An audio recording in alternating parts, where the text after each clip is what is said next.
Greetings and okay. Are you ready? Yes. Yes. All right.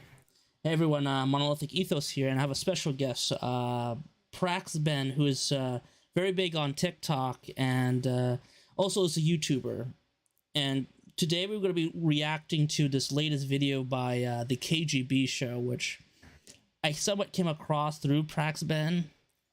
And can you explain introduce yourself in depth, and also explain the KGB Show and who they are?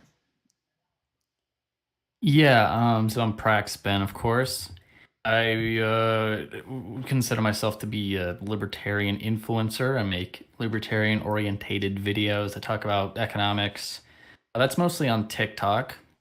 Also a Henry Hazlitt Fellow with the Foundation for Economic Education. Yeah, KJB Show. I've known let's see, we got Caden, Gabe, and Blake for a number of years now. I used to be in my own little group with Blake. It was called the Right Boys. Very cringe. So I've known him for quite a while, and all three of them for quite a while. The KJB Show is a more recent thing since they all kind of grifted over to being pseudo paleo conservatives. I wouldn't consider any of them to actually be paleo conservatives because they just don't fit that. They're nothing like Paul Gottfried or Yeah. Pat Buchanan. They're just neocons who kind of talk a little bit more about social conservatism. Yeah, Or the thing I is, actually I call don't them. I don't even call them conservatives because he's like a monarchist. Like I believe a conservative is someone who wants to preserve the values of one's country, and a key aspect of American values is the U.S. Constitution, and our history of rebelling against like the monarchy regime of the British Empire. And it seems, and he wants to go like advocate for like a Christian theocracy, a Christian monarchy, which goes against American values. Like there's yes, you got Judeo-Christian values, but at the same time there is a separation of a church and state in which churches are a corrupt entity, and as we've seen by a lot of televangelists in the 90s and all the scandals that are correlated to uh, having the church run the state isn't guaranteed. Would not lead to a freer society, but just the continuation of the corruption within a government body. Like a I freer actually society. refer to those types of people as neo progressives, which is kind of it has many layers, right? For one, it's just sort of the opposite of paleo conservative itself, but also it's because they're very similar to some of the old progressives like Roosevelt and those types of people who like had horrific policies are like, oh yeah, we're a Republican, we're right wing or conservatives. But many of them were referred to as progressives, and you had a progressive Yes, party and stuff exactly. like Yeah, that. they yeah. For instance, like this is not a criticism of Christianity, but like the evangelicals were used to be on the left. Actually, a lot of the progressives were Christian evangelicals, and even like was it the I believe the Scopes trial. Like I think the person who was trying to convict the teacher of, he's teaching evolution in public schools. Well, that's heresy. That should be freaking outlawed. Was like a member of the Progressive Party. So there's like it didn't become like these evangelicals didn't become more in the Republican sphere of influence until like the 40s or the 50s during the Cold War and the Red Scare. But like a Right. lot, the evangelicals does have a history of like progressivism, and even you see this with Mormons, where like I make the joke that Mormons are just socially conservative socialists. I mean, Utah was actually the first state in the union to have women's suffrage, which is uh, interesting. Was it 1895, I believe, in the state constitution allow women's suffrage as an example.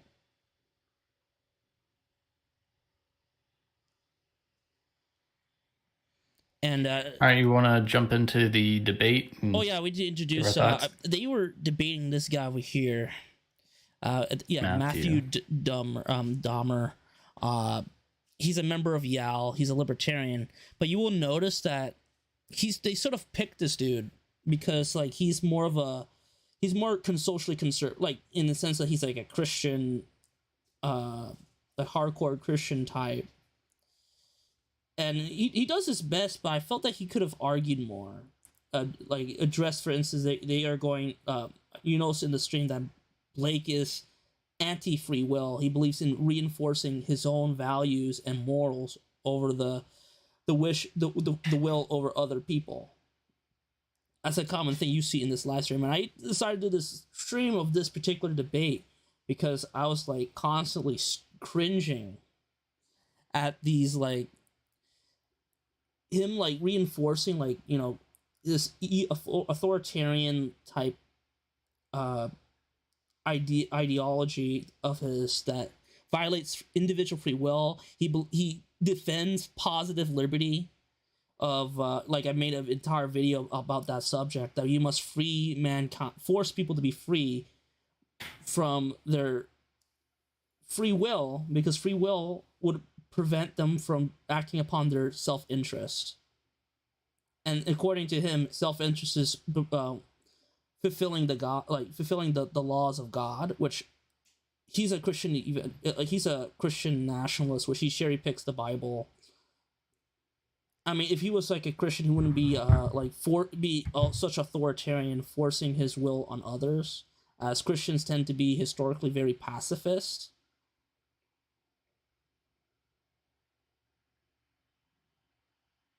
Yeah, I'm a Christian, so I have a lot of insight on that matter, and I'll have some things to say when we get into the actual debate.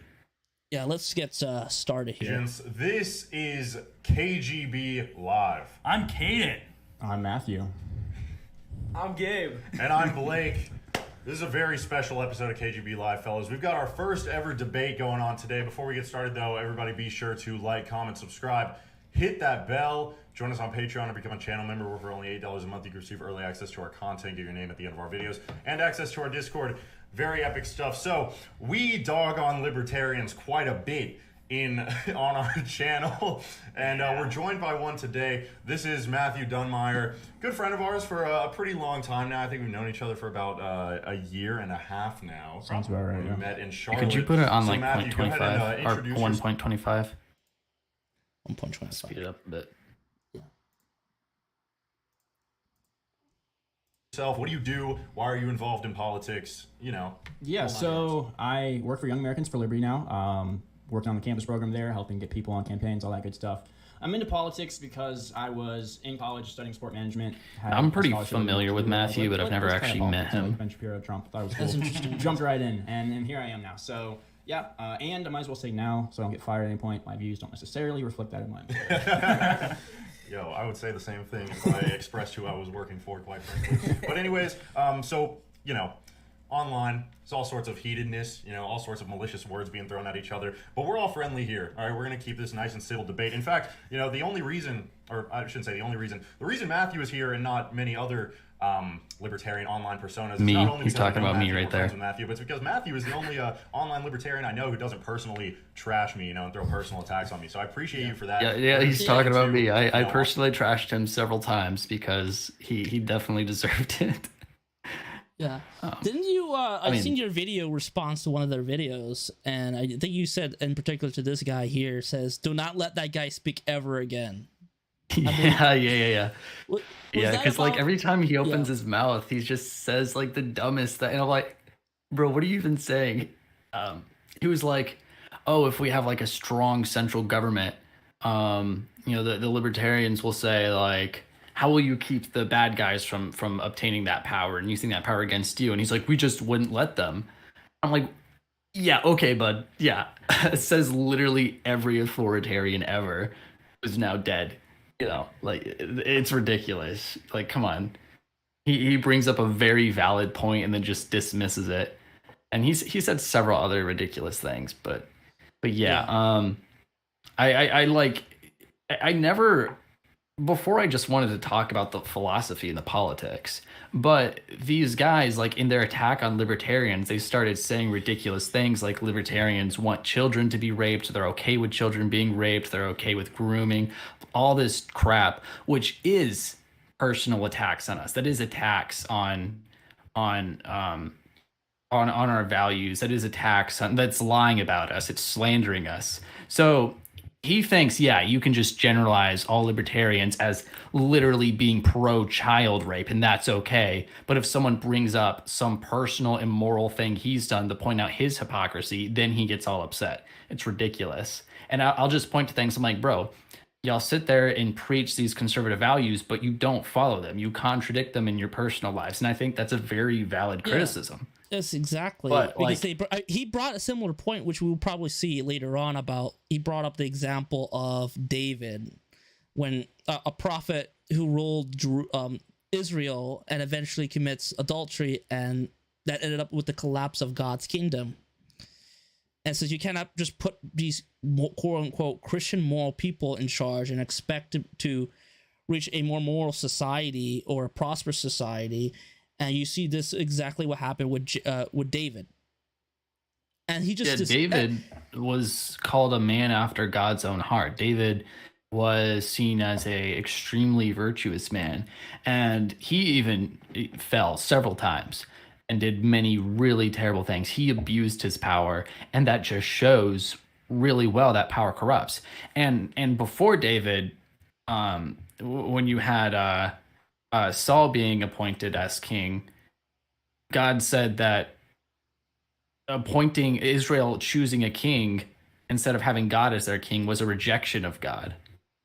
So you just kind of follow back that line and you see, yeah, so they rejected God by adding a human king, even though they were supposed to be, part of the religion and part of everything, following God and everything. They added a human king instead of God as their king. And then later on down that line, when you have David as king, who is the man after God's own heart, one of the most virtuous men in the Bible, someone who Jesus was descended from, and he totally screwed up and he totally abused his power. It's a perfect example of how wrong the Christian authoritarians are. Yeah, exactly. And he actually, you'll see, he brings up that point, and then Blake just dodges it in the most weirdest and dumbest way possible. He has like the dumbest response that basically just dodges it and goes off topic like a red herring. But you will see that later. Our ideologies and whatnot. So Yeah. to make this fair, it's me versus Matthew. These fellas are here to moderate. Yeah, we're just here to moderate. We're here to ask questions. Yeah. They're going to be the ones making statements. So we're pretending like me and Caden have no bias here. We don't, understand politics or anything. we're retards Yeah, on the the real ends, reason just Blake moderating doesn't have this me there debate. debating is because I'd steamroll him. Topics for them to discuss. Neither of them have seen the topics. No, I'm not cheating. I didn't let Blake see them. Gabe, I told the Yeah, topics, you should but totally text me those. I will text you those. But yeah, first, why don't we just hop right into it? What are your... Hold on. No? Sorry. No? Yeah. We're starting off, so the way this is going to work, first thing we're going to do is your express thoughts why... on libertarianism. Oh, His okay. I thoughts on- thought you were about to start No, asking questions. I don't even... Okay. I kind of forgot the questions. They're on my phone. But yeah, Blake, what are your general thoughts on libertarianism? Oh boy, I get to go first. We should have flipped a coin or something. No, I like this. This is great. I am a former libertarian, as are every single paleo-conservative or authentic conservative that I've ever met. My dad's a big libertarian guy. I was libertarian throughout a lot of the Trump years until sort of early 2020 when we saw the BLM riots, and then that sort of snapped me out of it. I realized, wow, yeah, people lack all form of agency whatsoever, and order really is necessary. I'm also a Christian. See, that's a good place. That's a good place to stop right there, because what the actual... what does that mean? People lack all agency. So... is he a determinist? Is he just like rejecting Christianity right there? He just rejected Christianity itself right there by saying people lack all agency. Or maybe he's being hyperbolic, but that's a really dumb thing to say, and he doesn't actually elaborate on that. That doesn't make any sense. It's not an argument, and it's completely meaningless. People lack all agency. Like a main tenet of Christianity is that people have agency, people have free wills, and he's actually sitting there and making an argument in defense of the rioters by saying, oh, they don't actually have agency. They're not actually making this decision. Maybe he means something else and he's just being dumb and saying something he doesn't actually mean. But that's what he's saying means. It means, oh, they're just reacting to their condition. That's actually the exact same position that the Marxists, that the critical race theorists in defense of the riots would say. They would say they don't have the agency. They're just responding to these systemic issues. They're just responding to the racism. They do have agency. Those are all individual people who are making the decision to act with violence, to act aggressively. And it was the United States government that called off the police and said, don't stop them from burning down cities. Don't stop them from destroying businesses. Not only that, but they then persecuted individuals for protecting businesses, for protecting their lives. Or with some, they tried to persecute them. Kyle Rittenhouse, some others got lucky. But there are many other Rittenhouses who did not, and they went to jail or worse. Lots of people just couldn't defend themselves. It would be fine if they said, okay, the police aren't going to do anything, but also you can have security guards, or you can have private militias, or you can defend your own property. But they didn't say that. The government literally banned us from protecting ourselves. Most of these riots were happening in places with very strict gun laws and very strict without things like castle doctrines, stuff like that. It is entirely the fault of the government that those riots happen. Yes, exactly. Entirely. And that also stems from what? It stems from you also got the politicians trying to take advantage of that. You see with Kamala Harris literally paying for the what you call it, not parole, when you pay money for to get out of prison. I forgot what's it called. I'm sorry about that. Bail. Yeah, Kamala Harris literally paying for bail for a lot of these BLM rioters, and a lot of politicians, especially for instance the mayor of Seattle, Washington, when you have Chaz going on, literally defending Chaz, praising them, right until they started protesting on her property, and then she go through, turned the other way and started like going after the anarchists and Chaz.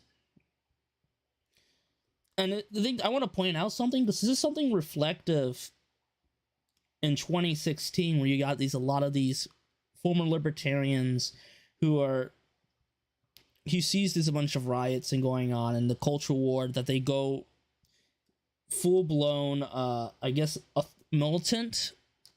Like you see this with Christopher Cantwell and Stefan Molyneux. And I think in 2016, that's when libertarianism sort of died down a bit, due to like people were so distracted by the radical left and the bitterness that they went full-blown like reactionary. But that somewhat died down when they realized that Donald Trump wasn't this big savior after all. You see this what happened with him bombing Syria after after the quote-unquote allegations of Assad using chemical weapons on his own people. And this is right now, like, we're in the black pill phase, so now people are no longer they don't view the system as working anymore or reliable. And libertarianism, which was mostly predominantly minarchist, is now predominantly anarchist. So he's right now in the 2016 stage right now. That's what I noticed. He hasn't matured out of all the people who reacted to the chaos that was going on in 2015, 2016. Yeah, lately, just especially after seeing Biden take over and seeing all these systems, turn. We saw Trump's FBI appointee going after Trump. It shows like, no, you can't even trust your own people that you put in there. I mean, Trump wasn't even a paleoconservative or anything. All the paleoconservatives like gushing over Trump. Trump's far from the paleoconservatives. He may follow them on a few issues like immigration, but he's still far, far from the paleoconservatives, far from Pat Buchanan. Trump called Pat Buchanan a Nazi several times. Trump does not like those paleoconservatives. But they just like gush over him, and they'll like someone like Trump over someone like Dave Smith. Dave Smith, who's an actual Christian, an actual social conservative with an actual family, not like Trump with several ex-wives and cheating and ex-porn star wives and blah blah blah. Very very different, very different. And they forget things like Trump holding up the LGBTQ flag at one of his rallies, LGBT for Trump and stuff like that. Like their own guy doesn't even follow their principles. So I think a lot of people turn towards libertarianism because of things like that. Because they're like, okay, Trump wasn't even our guy, and now Biden's using all of this power against us. And especially after all the COVID lockdowns and everything, all the authoritarianism from that, I think libertarianism is definitely having a resurgence. And I've seen it a lot. I've seen hundreds of people turning into libertarians. Yes, exactly. Just recently, Charlie Kirk tweeted that Ron Paul was right about the FBI. What was it? The Patriot Act? Patriot Act? And they should have listened to Ron Paul. And a lot of people have been saying stuff like that. We should have listened to Ron Paul. We should have listened to the libertarians about the surveillance state, about the NSA, about the Patriot Act, about the FBI.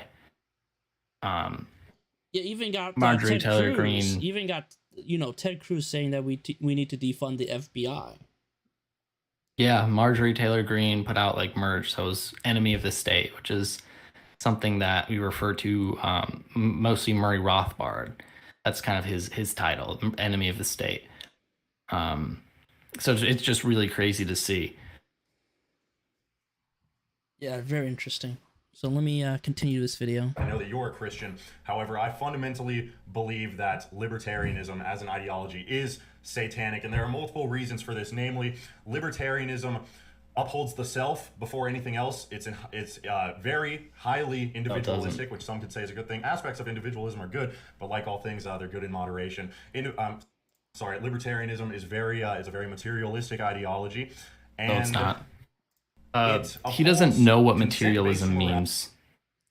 Yeah, I know. That doesn't make any sense. I know that there's different meanings of materialism. Like it could be, I don't know. Like when I was listening to this, I wasn't sure what he mean by material, because I know there's two different definitions. There's the philosophical side, where it's referring to like viewing everything as physical matter. Like humans don't like the rejection of spirituality. That mankind is just everything's controlled by particles and so on. Very nihilistic. While you got the other type of materialism, which a lot of Marxists point to, which is more of like the modern critique of materialism, which is referring to like consumerism and the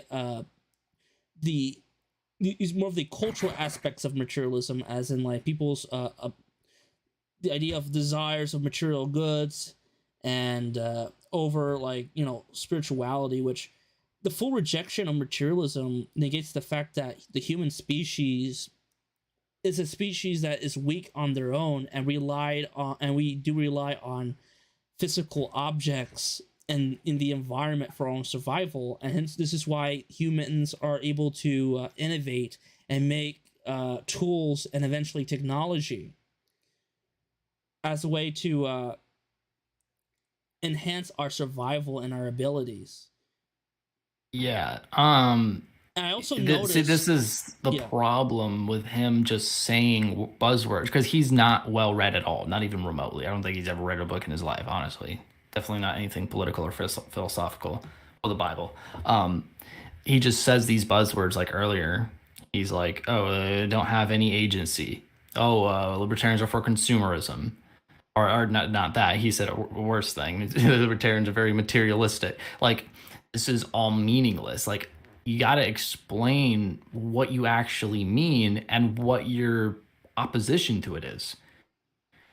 Like, what is this materialism that libertarians advocate for? Yeah, Who there's many definitions of materialism. Right. He obviously didn't mean like philosophical materialism, because I mean his thing on no agency, that's kind of a very materialistic thing in the philosophical sense. But if he's talking about consumerism, which seems like he is, then it's like, Okay, you're talking about protection or promotion of the interest of consumers, which is the Oxford definition. What's wrong with that? Like, I mean, and I would argue libertarians in our economics focus more on the producers, which of course, you know, they're supposed to serve the consumers, but it's a very producer focused thing, very demand or a supply side, so to speak. But yeah, whatever.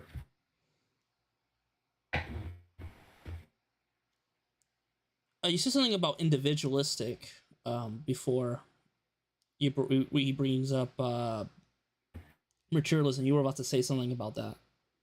He said libertarians put the self above everything else, which I don't think that makes any sense. And he doesn't understand individualism. I think he's talking about objectivism. Maybe.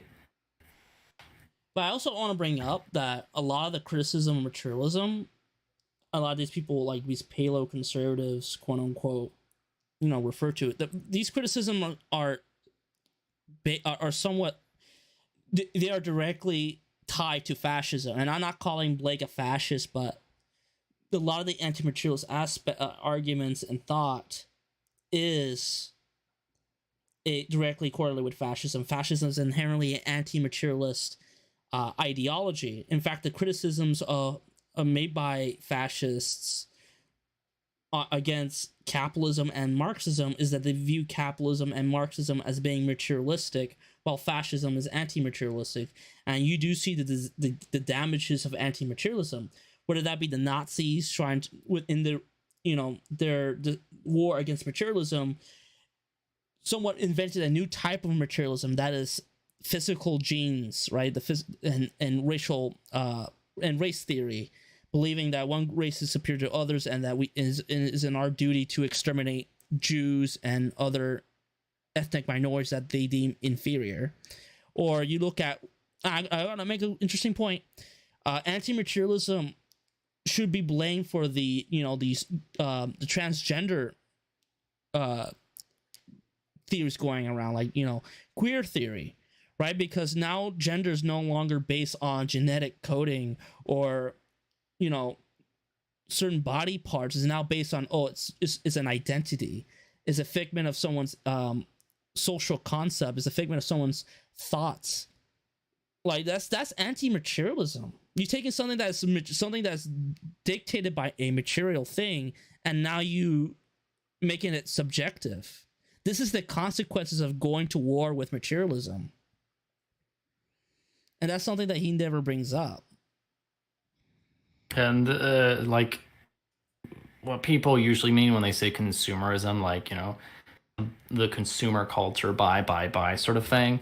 That's a very left-wing economics thing. That's not any sort of libertarian economics. Libertarian economics is far more focused on things like saving, right? That's a very like Keynesianistic thing, and that largely comes from things like bad monetary policy and things that are encouraged by the government and taxation and these sort of things. So like their system's actually far more consumeristic in that sense, that specific sense, than ours would be. But yeah, let's see what they say next.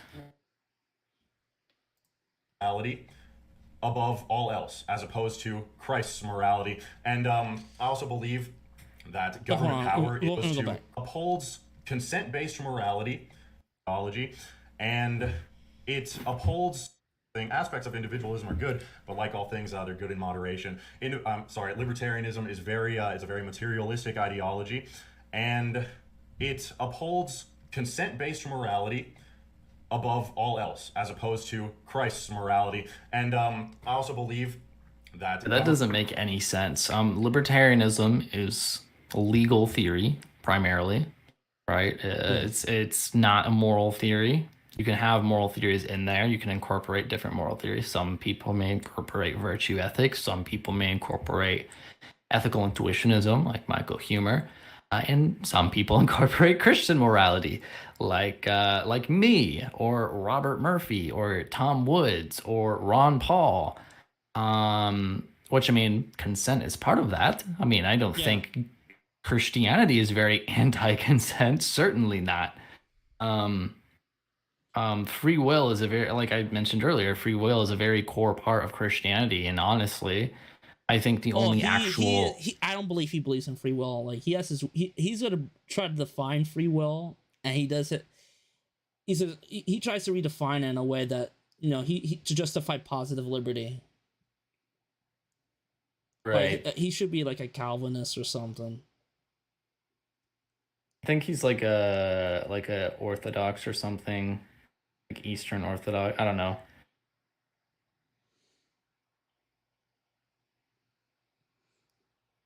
Yeah, I mean, you can have Christian morality and libertarianism. There's plenty of people like and there's that. also like why like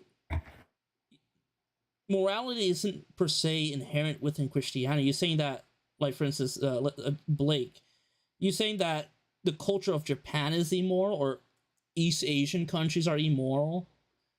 When you have, even like non-Christian countries. I mean, Jesus, like Christianity, like Christian morals is not per se universal, but morality is universal. Now, this is not to say that Christianity isn't immoral. There's a lot of moral things to it, but morality, that same morality exists in other cultures, so it's not really inherent in Christianity. And Blake, of course, doesn't uphold Christian morality, so.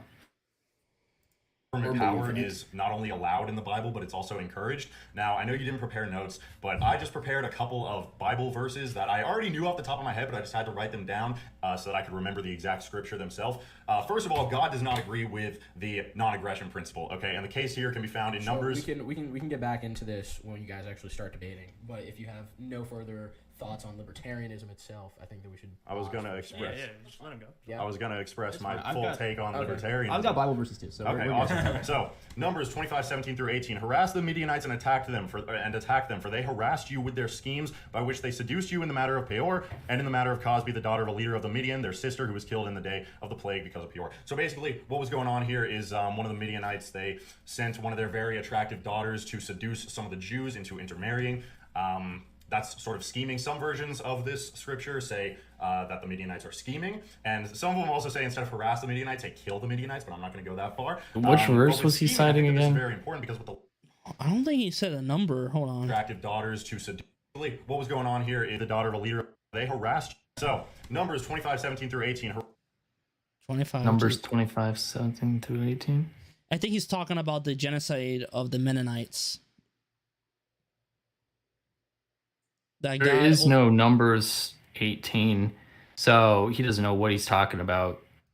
I've got, take on Wait, is there? I've No, got I'm Bible sorry. verses. That's my Okay, bad. awesome. So There is an 18. I just misread that.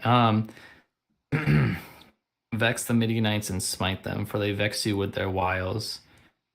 Therewith they have beguiled you in the matter of Peor and the matter of Cosby, the daughters of the prince of Midian, their sisters, which was slain on the day of the plague of Peor's sake. Like, this doesn't make any sense. He's like, oh, look, he's basically arguing against like non-aggression principle by pointing out that God commanded Israelites and Moses to vex the Midianites and smite them. Just because God commanded someone to destroy an evil people doesn't mean you get to call whoever you want evil and say you can destroy them and therefore we can have a state and therefore. That's a huge leap in logic. And this is the Old Testament. This is before Christ I'm agnostic, but this is before the death of Christ, and when Gentiles are now introduced in the crest of Judaism, right? It used to be only Jews can be following God, and after Jesus' death, God now opens the gates of heaven to all people, and including Gentiles. So he's not addressing that. Yeah, you didn't even have to go that far. Like, the Midianites were evil, violent people, right? We're not talking about going in and killing a bunch of Democrats in their neighborhood, right? I believe they made a video of like, I don't know, was it this video? I think it was another, where they were literally pointing out certain politicians that they want to put in jail. Are you like, Saddam Hussein, Stalin. Like, you're literally you're naming politicians, saying that they should be locked up. Like, what? All of them should be. Yeah, but they sort of project it in a way somewhat like Stalin going out and purging people. Yeah, but they all should be in jail.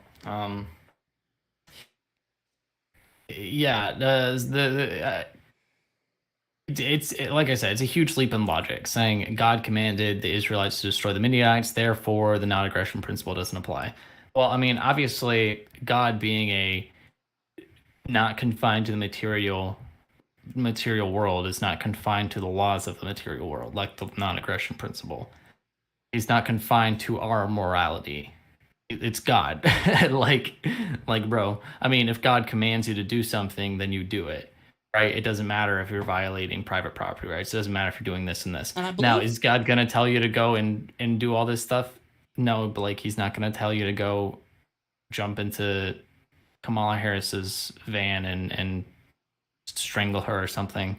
It's not going to happen. And even then, for instance, like, was it Sodom and Gomorrah, that story, in which who's the main character of that book again? The one that God appoints to go to that city and try to save people, right?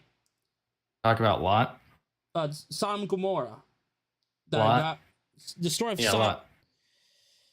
Because that in that book, the main character, I forgot the guy's name. Lot. That's his name. Oh, Lot. My bad. Like Lot saying, asking God to spare the city as there might be some innocent people, and he tries to negotiate with God. That was Abraham. But Lot was the guy in the city. Oh, my bad. And he escaped, but Abraham asked God to spare the city. Yeah, and it says he even tries to like negotiate if they find like 10 people who are innocent, that he will spare the city. So you really got people going out and challenging God and actually negotiating with God. So you don't like, it doesn't necessarily mean that you could follow God's commandments directly. Like you could negotiate with God. Like I think Israel is there wasn't 10 innocent people, so he eventually didn't God was find destroying 10 people who weren't innocent. But still, like, you know, Abraham tries to negotiate with God, and God finally agrees with Abraham. Right. I mean, the name Israel literally means to wrestle with God. And many Jews will point this out. I think it was like many Jews talking about like, oh, the genocide of the Mennonites was wrong, and you don't have to necessarily agree with everything. It's okay to challenge God on certain things. Hence why the name Israel means wrestle with God. Well, let's continue. So, Numbers 25:17 through 18. Harass the Midianites and attack them, for they harassed you with their sent one of their very attractive daughters to scripture, say that the Midianites are scheming. And some of them also say instead of harass the Midianites, say kill the Midianites, but I'm not going to go that far. But with scheming, I think that this is very important because what the left is doing right now in our country is they are scheming. They're scheming our children into becoming total degenerates. And, we got to harass them and we've got to attack them. Furthermore, he just compared this is not to defend the Democrats. Like, obviously, these people who are like teaching, queer, transgender stuff to children, they're disgusting. But going out basically condoning genocide of queer people and the Democrats, like, whoa. Well, what's funny is right there, he's like, oh, well, some versions of the Bible say they killed the Midianites, but I'm not going to go that far. It's like, well, okay, is he saying like he doesn't? Well, like, okay, if they are killing the Midianites, then he's like, oh, no, we don't have to do that. It's like, wait, you're arguing here that God commanded them to do this, therefore it's okay. But, I mean, it's not okay if he commanded them to kill them, because that's just too far. That's just too far. Why isn't harassing them too far? Whatever that means. Why isn't harassing them too far? This doesn't make any sense. He just kind of backtracks really hard right there. And then he's like, oh, well, we can harass people who are like grooming kids, which, okay, fine. I'm good with that. Yeah, you can harass them. That doesn't violate the non-aggression principle. If you want to harass people, if you want to socially or economically coerce them, that's completely within the libertarian framework. You say you can't go and like physically assault somebody if they haven't committed aggression, if they haven't like violated someone's property or person. And libertarians are the ones who have had the solution for this for decades, and the conservatives ignored them for the most part. Excuse me, for the most part anyways. Libertarians are the ones who've been advocating for privatized schools. You think any of those three guys right there would go for it if you're like, oh yeah, we should privatize the schools? Highly unlikely. That's how you solve these problems, right? That's how you solve the problem. Government monopoly on schools is what made these types of things a reality. So yeah, libertarians have had the solution for this problem for a long time, and if conservatives would have listened and done something about this, we wouldn't have this problem today. Not only that, but the actual banning of gay marriage and stuff like that played a huge role in this.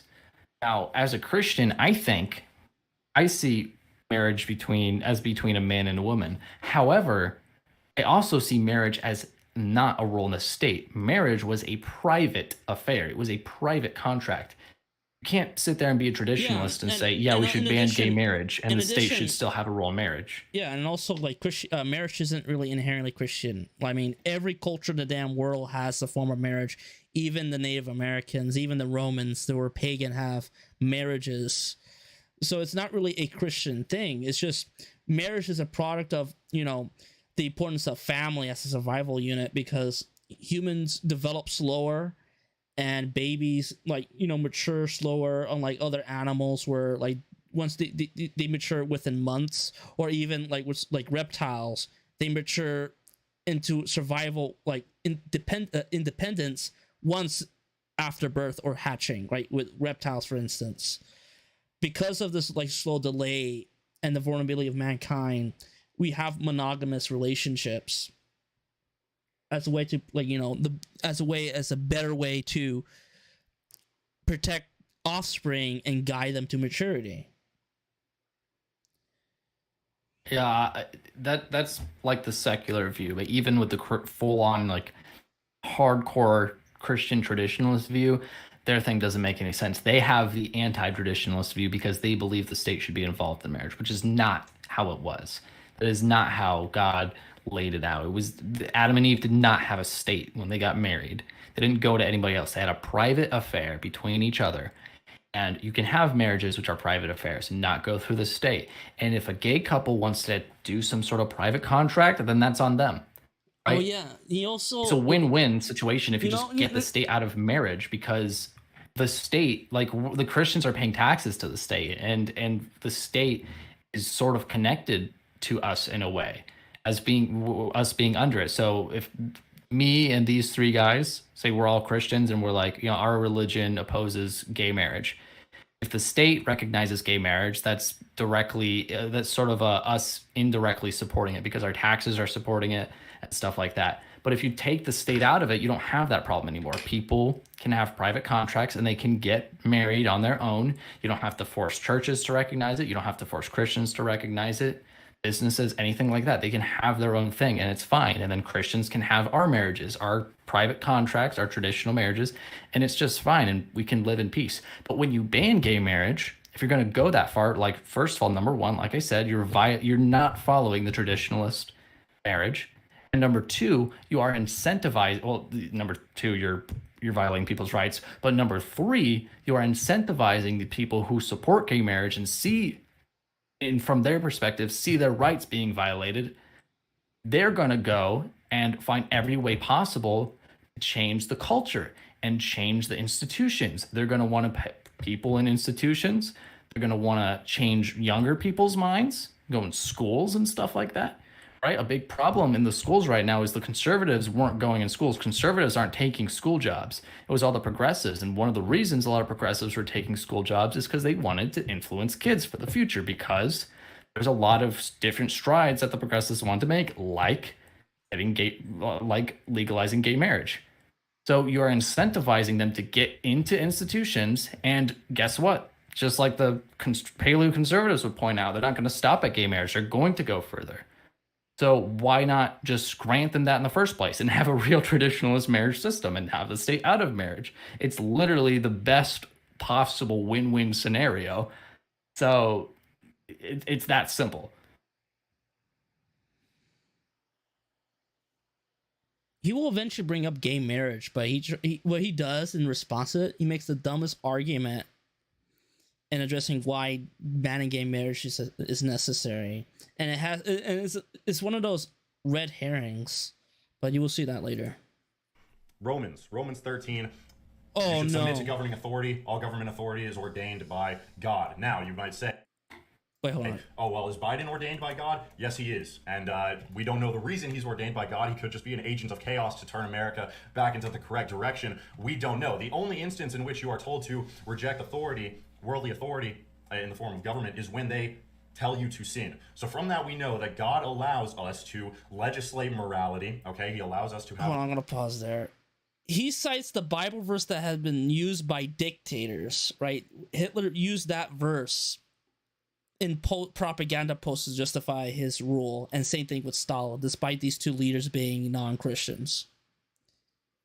Right, yeah, the Nazis used it a lot. He's kind of, it seems to me like he's kind of changed his view on it. I actually debated him on Romans 13 in comments section not too long ago. So first of all, any principled Christian anarchist is not going to disagree with anything in Romans 13. Not anything. Everything in there is just fine. Right? Like even a principled non-Christian anarchist would generally see everything in there as fine.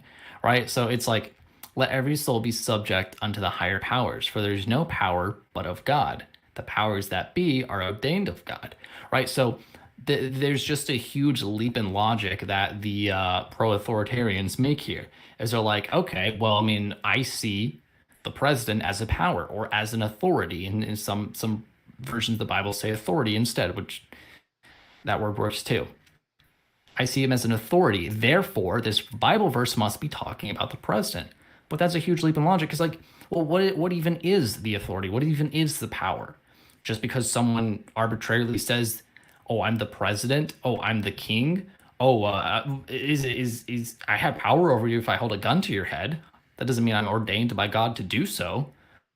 Yeah, and it also doesn't make any sense. And it goes against free will, and it implies that God maneuvers others, peoples. Like he bringing up the God choosing Biden, and I'm like, Biden was elected, and I know there's rumors of like election fraud and so on, but still, America is run in a democratic Republican system with the Electoral College. It is basically who becomes president is determined by people and electoral in the Electoral College, which is guided by votes. So for God to be able to, like, you know, ensure his will on the new leader of the United States would imply that God would have to manipulate the general public to ensure that Biden would be president or that Trump would be president. That means that there's no free will. Doesn't make any sense. You can make the argument that God allowed America to have the privilege in choosing their own leaders, hence why no matter who is elected, they're divided by God, right? Yeah, and there's two huge problems. Not only the one I just pointed out, but there's two more huge problems here. Number one is Blake's view on the election. First, it's, the election was stolen. Then it's, we lost the election because the libertarians didn't vote for Trump. Now it's, actually, Biden was ordained by God. Like, that is, how can you have so many different views simultaneously? Also, he stops right there on verse 1. Let's go to verse 3. Rulers are not a terror to good works, but to the evil. Wilt thou then be afraid of the power? Do that which is good, and thou shalt have praise of the same.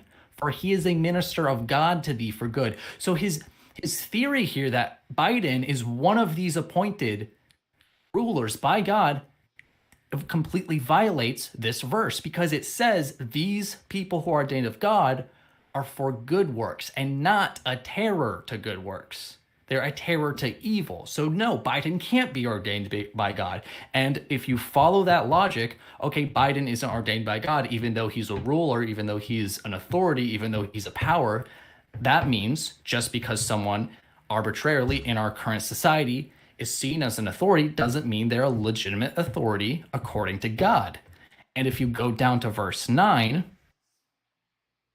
thou shalt not commit adultery, thou shalt not kill, thou shalt not steal. Thou shalt not kill, thou shalt not steal. Who kills and steals more than anybody? The state. I rest my case. The laws, and in the real early Old Testament, it's all about laws, okay? I mean, people were getting killed. So my justification for capital punishment has always been, if you slay man, you shall be slain by man. That's very Old Testament stuff. There's also Galatians. Yeah, but let's ignore when Jesus saved a prostitute from being stoned to death by saying that, "Thy who have not sinned, throw the first stone." And after saying that, no one decides to stone that woman. So they and you can have the death penalty outside of the state, outside of capital punishment. Yeah, but he's going to ignore that verse. Because there are Christians who are anti-death penalty. Are you saying that they are not immoral? Like, I talked to Blake here. I'm anti-capital punishment. I'm not anti-death penalty.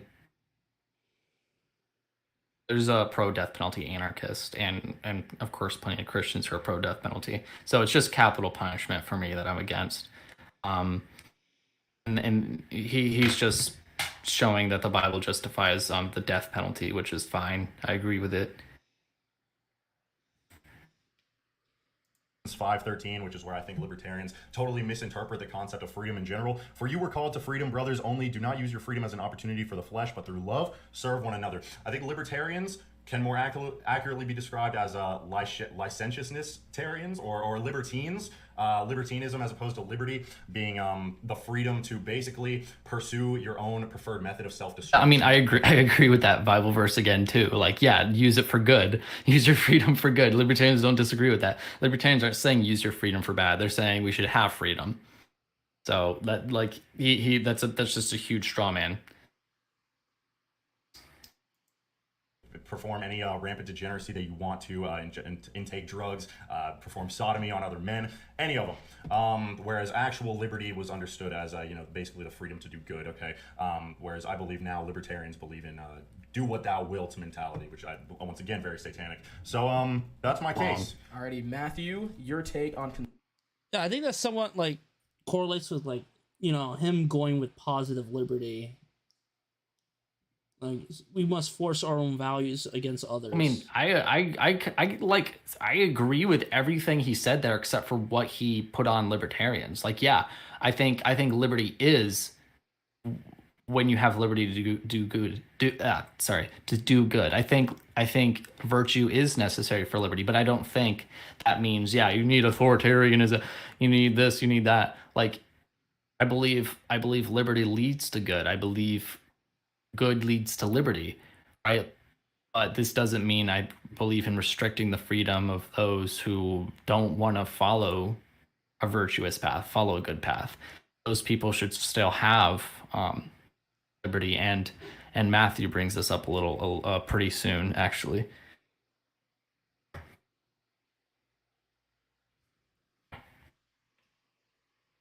Conservatism, if you have any Bible verses to maybe back up your libertarian views, you may take the stand. Okay, awesome. So I won't respond to you because I'm giving my points on conservatism. But my overall stance on conservatives is nothing negative. I believe that it all comes from good intentions of wanting to see good in the world. I just believe the tactics are flawed, and in some areas actually very contradictory to the Bible. So in terms of this like crammed down nature of morality on an unwilling people, it's not very biblical, because in Romans, I believe, Romans 1, verse 24, it says, quote, "Therefore God gave them up into the lusts of their hearts to impurity, to the dishonoring of their bodies among themselves," end quote. So it's been established throughout all of the Bible that, like, if you continue to live in sin, God will just give you over to that sin. No forcing you into doing it. Like, if we have laws that force people to be good, it's going to be disingenuous. It's going to be ineffective, as we've seen with all kinds of laws, and it's not going to create actual good people. And then in terms of, kind of on the same thread here, it says in Matthew 10, verse 4, And whosoever shall not, this is for context purposes, when God is about to leave earth, or Jesus is about to leave earth, and he's talking to his disciples, giving them the Great Commission. It says in quote, "And whosoever shall not receive you, nor hear the words, when ye depart out of that city or house, shake off the dust of your feet." So we're supposed to, as Christians, fulfill the Great Commission, try to spread God's word, but when they reject us, then we give them over to their sins, essentially. So when it comes to why I just have a Super problem with based. conservatism is that, one, it's not the way God wants us to go about spreading his word. So when you try to cram down your morality on someone else, it doesn't end well. And then the other factor why I'm against it is because if you ever lose the levers of power and you've established all that power that you can wield, you're setting yourself up for someone you greatly disagree with to cram down their version on you. Okay. So do you think we should move into your questions, or do you think we should have a little back and forth? What do you... I mean, you guys I'm interested in these move questions. into... So one of my questions, I'll just start with this one. This wasn't number one on my list, but since you guys seem to have both brought it up, where do rights and morality come from, and how should they be used or not in government? Wow. Okay. I'll go first again. Yeah, Yeah, Okay. but we can switch that up after. yeah, you go first next. Your rights obviously all come from God. I definitely say that. And they're protected by the government. But I certainly don't think that your rights extend to being free from governing authority to do literally anything that you want, provided that it doesn't hurt, physically hurt another person or their property. Main reason for this being, there is nothing that you do, whether it be in the privacy of your own home or out in public, that doesn't affect anybody else. The way that you act in private will inevitably affect how you behave in public, and that's going to affect people. Oh my, yeah. He's making a slippery slope. I mean, we all know that these people are sinners in their private lives. Do the way they act impacts what they do in public? I don't think so. Yeah, I mean, no, okay, I sort of agree with him, but sort of don't. Like, I mean, you can definitely argue that if you do things in private, that will end up reflecting upon like the way you act, and that will like technically affect other people. But like, so what? Yeah, you're affecting other people. Like, so that's completely meaningless in of itself. Like, nothing follows from that. Okay, you're affecting other people, but you aren't committing aggression against other people. You're like, if I get freaking addicted to gay porn, and then like I get conflicted in my life because I have a wife, and then I don't know, I'm like freaking a mean person or get aggressive, and then I yell at some like Home Depot cashier. Okay, there you go, I affected them. So what? Like, Blake would argue I'm doing something wrong, and I could argue I'm doing something wrong, but so what? Like, nothing follows from that. Like, yeah, I yelled at some freaking Home Depot cashier. I affected somebody. So what? You not have to ban me from doing something that may lead to me yelling at a Home Depot cashier or doing whatever. Like, just affecting somebody? No, you don't need a ban affecting somebody. That's sort of like hardcore progressive stuff right there. Like, oh, protect my feelings, ban anybody hurting my feelings.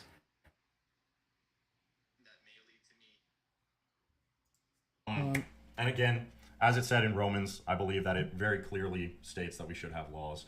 And, you know, as other portions of the Old Testament clearly Libertarians state aren't that against laws law. can be enforced here on earth with the state of Israel. Or not the modern state of Israel, but the nation of Israel, I should say. You know, they have laws, and they enforce those laws on people. All right, your rights Privately. they're pretty clearly laid out in the Constitution. I'd say they do a pretty good job. I'd say the founding fathers did a pretty good job because they were all Christians and they all understood this. But And then they also got to reject the values of the founding fathers at the same time when by defending monarchism. Does he defend monarchism in this one? Yes. He wants America to be a monarchy. And even then, like, our founding I fathers... mean, I'm a Hoppian, so I'd argue that would be better, but he probably doesn't do a very good job arguing for it. Yeah. Also, like, the founding fathers were Christian somewhat. I mean, Thomas Jefferson was a Unitarian who doesn't believe Jesus as a god and the rejection of the Trinity, and I believe Benjamin Franklin was a deist. And some others were like either agnostic or deist, so they were not really like Christians in the modern sense. They're very, very, very secular. Yeah, I mean a lot of that morality and stuff. It definitely was heavily influenced by Christianity, and Yeah, also with John influenced Locke, by yeah. the Enlightenment, of course. Yeah. So, I mean, and yeah, they did have a lot of good concepts in the Constitution. That's true. But the idea of the Constitution in and of itself was a bad idea. Lysander Spooner's critiques of the Constitution are really good.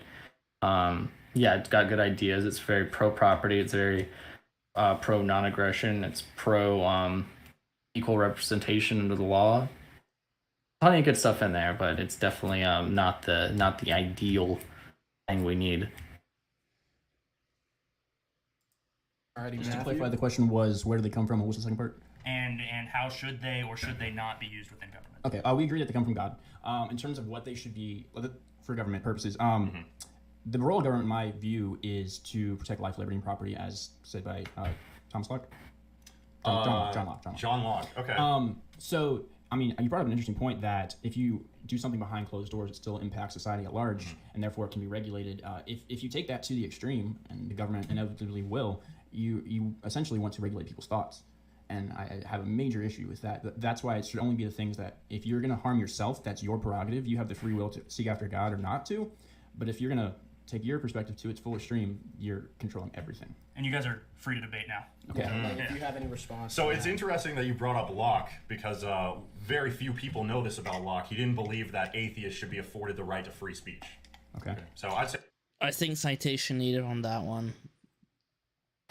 Yeah, that's an interesting claim. I don't know. I have to look that up. that that's pretty, regulatory of thoughts. That's as fine. well, but- I didn't say I agree with everything you said. Yeah, I'm yeah, saying yeah. the purpose of government, he got that part right.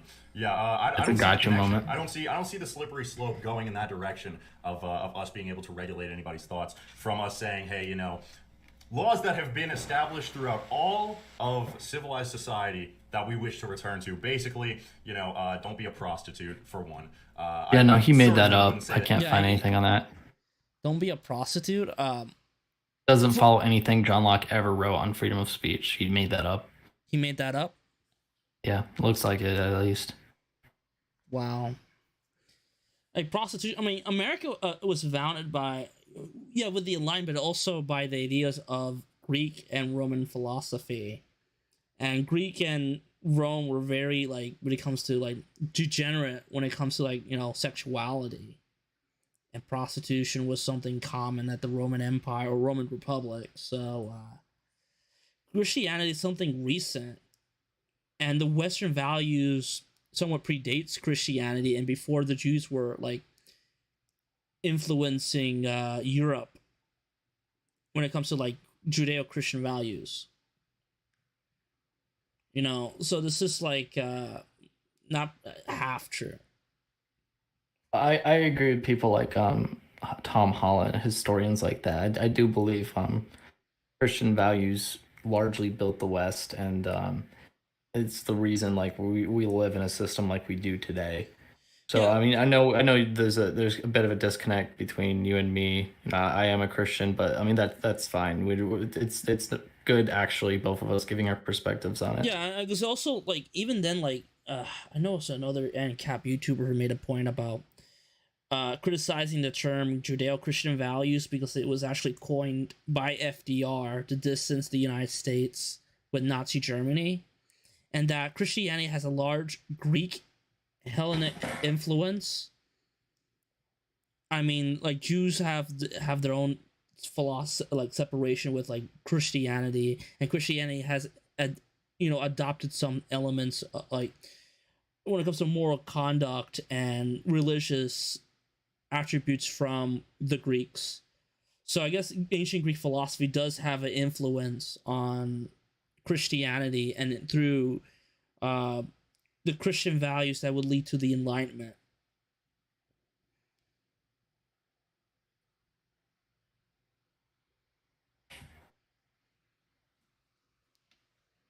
That killing yourself is a right. It's one of the gravest sins that you could possibly commit, and that includes, That's debatable. hurting yourself. How are you going to make it illegal to kill yourself? Well, I mean, you certainly can't do Okay, that. I was You just know, all wondering. right, that might not have been the best example, but let's say you're taking black tar or cutting yourself, okay? If someone cuts themselves, and this isn't necessarily a sense where you would punish them, but, you know, that's the situation where you take them in to get help. But doing black tar heroin... But hold up. That example requires nothing to do with the state. That's a social responsibility of an individual, though. Why you need the state to stop someone from cutting themselves or to kill themselves? Like, that's something that an individual, like, oh, as a person who's about to jump the bridge, I should stop them and try to convince them not to jump. That's something that requires the state doesn't require the state to do anything. In fact, it makes it worse, right? Someone wanting to kill themselves, and what happens afterwards? They send them to prison, which makes them even more depressed. Yeah, I mean, if someone is, it would have to be like medically assisted suicide if that were to be legal, because your person has to be in like a correct state of mind. Of course, you have to make sure they're in somewhat of a correct state of mind to actually make that decision. Which, I mean, yeah, I would agree that suicide isn't it is a very wrong thing to do, but yeah, you can't exactly ban that, and that's crazy to think that you can just ban that. And him bringing up like, oh, it's a sin, as if that justifies it being banned. Okay, lying's a sin. Committing adultery is a sin. Fornication's a sin. You know, like, he doesn't want all these things banned. Yeah, and that's something that Having another god is a sin. He would have to ban freedom of religion. Oh yeah, and free speech too. Like, oh, do not blaspheme the Holy Spirit or blaspheme the name of God. Right? Rejecting God is a sin. Like, being an atheist would have to be illegal. Not being a Christian would have to be illegal. Yeah, we have to put Jews in jail and bring back. Yeah, the whole law is based off of sin is ridiculous, and the Bible never supports that at all.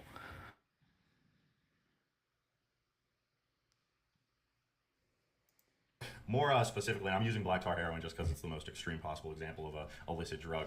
Selling black tar heroin into the market, I don't see how you would have any right to do that. I don't see why you should have any right to do that. We've always regulated what's been on any market ever. See, here's the thing about libertarianism. It's never been tried. It's never actually been done. Unless you look at a country like some random country in Africa, Zimbabwe, or what? What does that even mean? Zimbabwe? I think he's talking about Somalia, but Zimbabwe, which has been run by a socialist regime for like more than a decade. Like, what? Robert Mugabe was a socialist. What the fuck are you talking about, libertarian regime? The whole thing, oh, it's never been tried yet. Friggin', like, yeah, a friggin' Christian saying some dumb crap like that. That's so dumb. Like, oh, we can't have a country built up entirely of Christians because it's never been tried yet. Oh, you think there shouldn't be rape at all? Well, we've never had a country where there was no rape in it, so seems like we can't do that. And I was like, freaking shut up, bro. And not only that, but yeah, there are historical examples of libertarianism, like, the founding of America, or Acadia, which I've written an article about that, which you can find at mises.org/Acadia or Caspia. And all of this stuff actually had heavily Christian influence and was very Christian. Acadia, that was a bunch of Catholics. Caspia, that was a bunch of Catholics. And they had these systems based on Christianity and their religion. It was very virtuous systems, very successful systems. So yeah, I mean that's yeah. There's also a very similar system that happened in modern day Jacksonville, because the French was the first one to make a permanent settlement in Florida, or before the Spanish came and genocide the French Protestants. A friend of mine wrote a book about it. Like, it was actually a libertarian society. You have to send me something about that, because I don't know what you're talking about.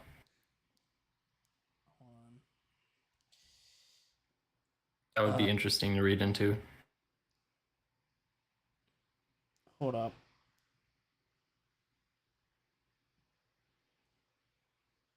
Send me his book or whatever. Yeah, he's by Joseph Ford Cotto. He wrote a book he's a skeptic libertarian type, and his book is meant to criticize Christian nationalism. But he cites an example. He wrote this interesting book about. Hold up, I'll find the. Hold on for a second. This is very important. Hold on. Is it eye for an eye? Yes. Okay. I recommend reading that. It brings up a libertarian example. Hold on.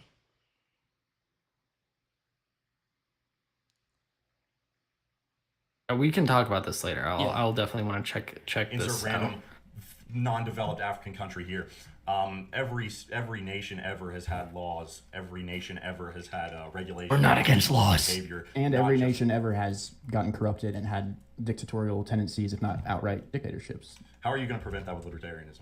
That's a good question. So the ultimate thing about any government is that it can be corrupted, but we're starting at the baseline, so it would take so much to get to that point where it becomes a dictatorship that you have a bigger buffer than Okay. anything else. So I want to keep this real pragmatic, and I meant to say this at the beginning of the debate because we live in America as it is right now, and we need solutions for fixing America as it is right now. So on that, how do you think that we are going to be able to eliminate the government from the top down as it stands right now and bring us to a place where the only function of government is to stop people from killing each other or stealing? This is so to dumb. clarify, Like a by eliminating- paleoconservative arguing this point, like, oh, you guys aren't pragmatic. Freaking that's what they always want to go to because they can't argue the actual the ethics or the actual principles because they'll fail on that hard. So they're gonna jump into the pragmatic stuff because most that's a very hard thing for a lot of libertarians, which it shouldn't be. They should read more into libertarian strategy and stuff like that. But it's like, oh man, like he makes that dumb point, like, oh, that's every country ever. It's like, you think that's a good argument in your favor? Like, especially from a Christian perspective, like, every country ever. What if I was just like, oh yeah, every country ever had like gay rights or something like that? Like, literally I could do that with anything that he's against. And he's like, oh, that doesn't matter. Yeah, it doesn't matter. Correct, it doesn't matter. He doesn't want to argue against the principles. That's why he's bringing up pragmatic stuff, which you can't argue pragmatic stuff. And paleoconservatives are extremely unpragmatic. That's why they flop so hard every single time. But yeah, like he's just like running hard from the principles right there because Matthew is actually pretty good on that subject. Now he might be good on the pragmatic thing too because he's with Y'all and Y'all has a good grassroots campaign. So I don't know. We'll see what he says. You don't mean like a revolution overthrow, or do you mean just like diplomatically? I'm gonna take out the revolution/overthrow part because I'd say at this point, libertarians talk about that all the time. Oh, my Second Amendment, we're gonna take them down. Shoot, I don't want to get banned off YouTube by talking about this, but it's never happened. Okay, and there are cases here or there of we live here in Texas. Obviously, there's what's it called? What's that place right down about an hour away? Alamo? The Alamo? No, not the Alamo. I don't know if I It's want to literally dox an hour or away. what are you talking It was when the about? ATF went to their building and there was a massive shootout. Oh, Waco. Waco, thank Wait, you. wait, Obviously, hold there up. have been- How's that have to do with like a revolution against the state? That's a cult that was being targeted by the ATF that went horribly wrong. Yeah, that was. What is he? I don't know what he's talking about. Is he like arguing like, oh, you can't have a revolution or something? Yeah, it wasn't even a freaking revolution. It was the ATF, hammering into a compound of a cult.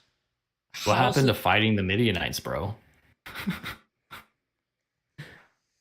Oh, no, we can't fight? Yeah, okay. Oh, man. Freaking funny. Instances here or there, but after COVID, if the libertarians weren't going to stand up against tyranny then, I truly don't think that they ever will. So I don't believe that that's a viable solution. I don't believe that that's a viable answer to the question of how to get your...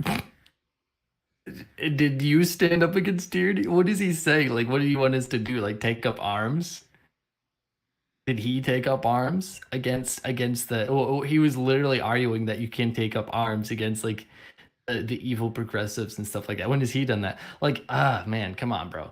Don't argue against stuff that you won't even do. Policies instituted. And I know you brought up the point earlier about, oh, well, in 4 years, if your guys get in, they use all this power. Next people get in, it's all over. So we're just back to square one because the left is already using power against us in a massive way that we've never seen before. But, in terms of electability, libertarians, there's not much to talk about there. We get about 4% of the national vote on average. Okay, So so really quick, Yeah, we do have a super chat. Yeah. Super chat. Thanks, Sir Volkerstein. I just found out the Kool-Aid Man plays on a baseball team. I'm gonna skip Pause for the any super chats. Yeah, and then- He thinks paleo conservatives are electable. One step away from true conservatism, Hate to disappoint but you, are man, afraid but of you the guys social repercussions. fail Now, badly. Matt, you don't need to respond to that specifically, but if That's you fine. want to, I want to respond to Blake. Blake. So we veered a little bit off of. So you're talking about the diplomatic implementation of my. Yeah, I want to know your ideals. pragmatic solution. So let's first of all distinguish between the LP and people that are liberty minded. Okay. This is a phrase we use a lot for my company. The LP has several flaws. I don't want to talk bad about them too much, but they're bad at marketing. They're bad at being able to get votes. I'm just gonna skip this part. and, He's talking about Libertarian run Party. as Republicans. Ask, are these people so libertarian to the point is...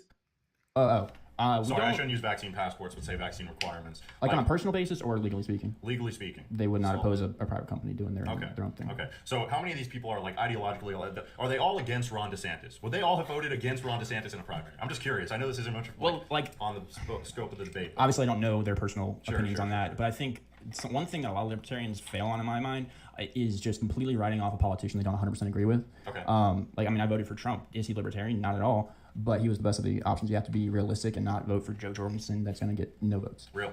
Well, I wish all libertarians thought that way because now we're in a hell of a lot of trouble. And I'm going to elaborate on that because you said See, there it earlier, is. There it is. how That's everyone- blaming libertarians on it. No.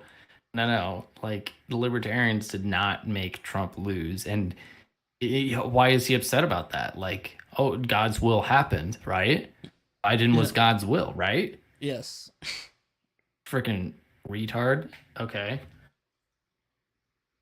Am I allowed to say that on here? electability, but you say that I blame libertarians for all of these terrible liberal things going on right now. I mean, this is the case, and I could summarize this in a meme that I post all the time. Why not where it's blame this, God this, since like, God smug appointed Wojak, Biden? and he's like, today I'm gonna vote third party. And he goes and he votes for a libertarian. Then the results come out. The Democrat has 40,000. The Republican has 39,900. Actually, he conceded to me that I actually made a video response to him on TikTok, and he conceded to me that the libertarians did not cause Trump to lose. So yeah, I had this conversation with him, and I refuted all of his points, and I showed data on this. And he's like, okay, yeah, so it isn't true because he used that meme in a video. So he's just going back on his thing. He knows it's wrong, but he's just using it as an argument because that's all he's got. Mm-hmm.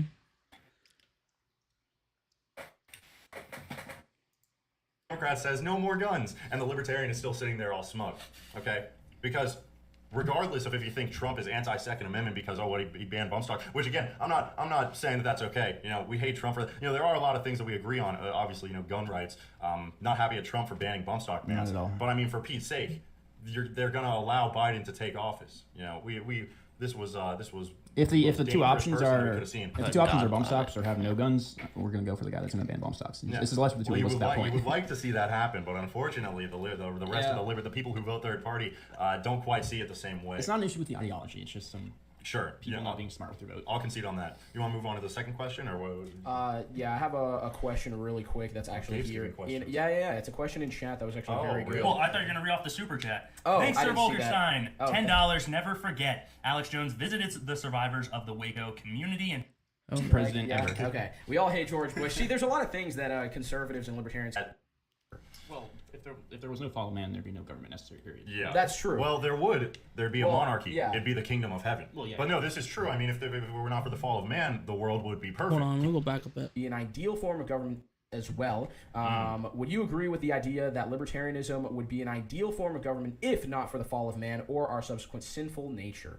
Well, if there was no fall of man, there'd be no government necessary. Period. Yeah, That's true. Well, there'd be a Well, monarchy. yeah. It'd be the kingdom of heaven. Well, yeah. But no, this is true. I mean, if it were not for the fall of man, the world would be perfect. There would be no Earth need. So isn't I heaven. suppose That in a doesn't make certain any sense- sense, but okay. But Yeah. hold up. The thing is, we're not promising a utopia. Like, libertarianism is not trying to make a utopia. We acknowledge that the world has problems, but that's something that's inevitable no matter what regime it is. Like, But keep in mind, earlier he argued that libertarians are against laws, so he doesn't know what he's talking about. this idea that, oh, we need to make a more, like, oh, if libertarianism would only work if it weren't for the downfall of man. I'm like, that's utopianism. We don't live a utopia, and ideologies that try to strive into bringing upon a utopia would lead to authoritarian regimes like Nazi Germany and communist dictatorships. Like, this is I would actually argue the opposite. I would say a state would work if it wasn't for the fall of man. Because, I mean, well, maybe not, but you get the point, right? Like, yeah. No, the state's the thing that's you can't do with evil men, right? Like, because paleoconservatives will say things like anarchist or libertarians, but I'll say anarchist because anarchists get this the most. Anarchists assume that everyone's going to act rationally and all people are good. No, we don't. We don't ever assume that. In fact, we fully embrace that fact. And that's why we don't want people to have huge amounts of power, because those people can be evil and irrational. That's why. That is a great argument for anarchism, for libertarianism, for decentralization. And a great example I use is, like, let's say you have a society and everybody drinks apple juice. It's something that goes everywhere, right? And you have, well, actually, let's say two societies. Everyone drinks apple juice in both of them. The first one, they build one central apple juice factory, and all the apple juice is coming out of there for everybody. And the second one, they decentralize it. Some people make their own apple juice. Some cities have apple juice factories. Some people import apple juice from across the country. It's all different. Everybody kind of goes their own way, right? In the first society, if someone poisons a factory, only one factory. You poison the apple juice, everybody dies. The second society, if someone poisons a factory, even if they poison two factories, they double that. How many people die? A few, but not all of them, not even close. Because everyone has their own system. Everyone's able to adapt. You have a decentralized system. It doesn't all corrupt if you have one area of corruption. In a centralized system, you have some corruption. It's going to spread to everything because everything is connected. Everything goes up to the top. That corruption reaches the top, it's going to go straight down. It doesn't happen in a decentralized system. Because people would have a much more solid amount of agency than they do right now. They wouldn't be compelled towards sin because of their sinful nature. Now, I do want to ask Matthew, do you believe that people are inherently good? Oh, that's so dumb. That's so this is just a question. So unbiblical. Like what he's saying, like they had more agency. No, they didn't have more agency before the fall of man. They literally chose to sin. They were tempted. Yeah, everybody's tempted to sin. So were Adam and Eve. That's so dumb. Like, no, we don't have less agency. It's our own decisions. We're not being forced anything. The devil doesn't make us do it. We do stupid stuff because we're stupid. Because we're making that decision, even though we know the consequences, even though we know it's wrong. He's like putting the blame on something. What is it? Is it on God? Is it on nature? Like something, whatever it is. He's putting it on something else besides the individuals. And I guess that goes along with like the anti-individualism. Already know Blake's standpoint. I mean, 99% of conservatives understand that people have fallen, but I want to understand your thoughts. Born into sin, so inherently no. Okay. You're not good. Okay. So that's an agreed. Yes. Okay. Cool. Now, Caden, if you have a next question for them. Next question for them. This might be kind of gay, but okay. I want to see this happen. I'm sure people would like to see this question. Should the government tax, and what should taxes be used for? It's a libertarian. It's a big tax thing. Yes. Wait, Matthew's first this time. This one's a little bit of a tough one. There are actual Bible verses where God says if you owe taxes, pay your taxes, etc. So on a moral stance, It's hard to say that they're completely immoral. Are they currently so exorbitant that it's ridiculous and could be quantified as theft? Absolutely. You can't do a government without any form of money, and voluntary paying into the government wouldn't work. You have to be realistic here. Thank you. But my main goal with taxes would be heavily reducing. So you seem a lot more rational. Here's my thing. Anyone who has anarcho something in their name or in their bio on any social media app, I can't take any of them seriously. Yes, taxes should exist. Romans makes a pretty good case for that. And so does. No, it doesn't. Never, not once. So I don't know exactly what they're referring to. I'm assuming they're talking about give to Caesar. If I'm not mistaken. Let me see if I can pull it up.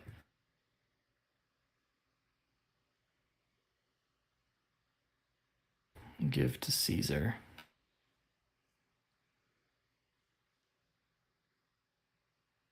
What's the give to Caesar verse? Caesar, what is Caesar's?